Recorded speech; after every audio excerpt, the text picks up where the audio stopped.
Hello, it's time again with RSK. Today we are talking about soil.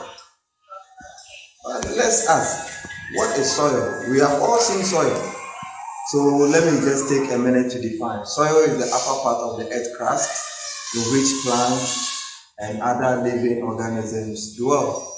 Okay, so growth is seen in this upper layer of the soil.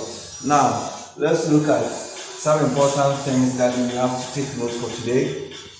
We said soil supports plants, animals, and human beings as well. It is very important to note this one, that without the soil, plants, some microorganisms in the soil will not be able to function. Bacteria, fungi will not have a place, and then humans as well. Now, soil varies in depth, as in the thickness or the level in which they are found is very deep. So we have one that is very, very deep, we have that's shallow, and then it goes on and on like that. So we are saying soil varies in depth, and then composition, what makes up the soil, is also quite different from one place to another. Age is another thing. The age of the soil is also very important, and we should take note of that. Then the color of the soil is also very important. Sandy soil is quite different from loamy soil, and then it's also different from the clay soil. Then we have the texture. The texture is how the soil feels when you rub it in between your fingers. So that is the variations when we come to soil. Now we are looking at how soil is formed. Now soil is formed when gradual breakdown of bedrock or the parent material, and then we have bacteria, fungi, algae also dying, gradually decomposing and forming humus.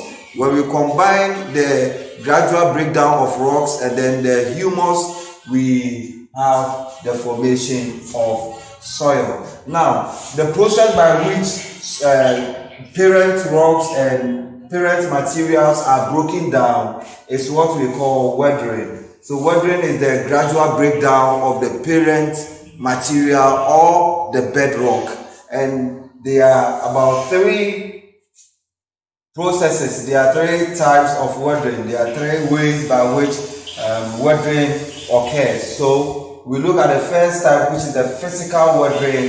The second one is the chemical weathering, and then we have the biological weathering.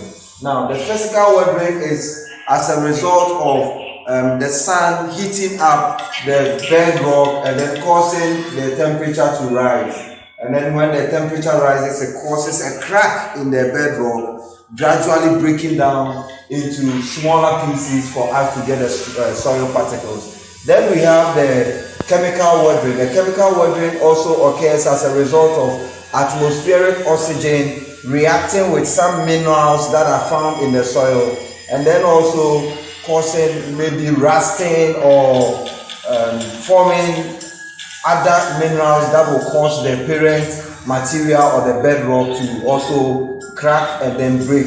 For instance, when you have iron ore, and then it reacts with oxygen, we form a different type of ore or element which is susceptible to rusting, and this can result in the breakdown of the parent rock by chemical means. Then we look at the biological weathering. Biological weathering is when we have plant roots, plants like Azadirachta indica, Mangifera indica, and all those things, as in the mango, the neem tree. They are very strong and they have very strong roots. They can penetrate through the soil and then the bedrock and then split them. Their roots are so strong they can break through the bedrock and therefore cause gradual breaking down of this to give us this biological weathering. Then what we also need to understand is that weathering helps to get soil particles. Weathering alone helps us to get soil particles.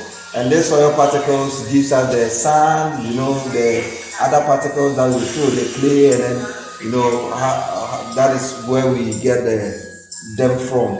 And then also we have to also establish the fact that when microorganisms like bacteria, algae, fungi, they die, they decay to form part of the soil.